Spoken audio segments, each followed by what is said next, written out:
Parks and Horticulture Authority signed this agreement with Messrs. Afridi Shah and Minillah, a company of Athar Minallah advocate, in October 2009 for provision of legal assistance to the authority. The agreement was made in haste while setting aside the rules on the directions of Chief Minister Punjab Mian Shahbaz Sharif.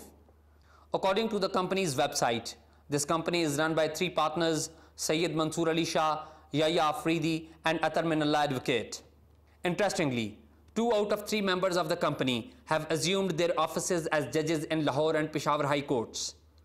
Syed Mansoor Ali Shah and Yahya Afridi are now serving judges, but even then, their names are mentioned on the websites as partners of the company. The contract reveals that this company is being paid Rs 4,50,000 per month.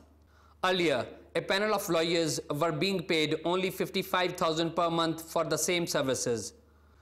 The documents available with DawnNews reveal that the set laws and procedures were set aside on the directives of Chief Minister Punjab. When DawnNews contacted Athar Minallah advocate, he accepted the ownership of the company.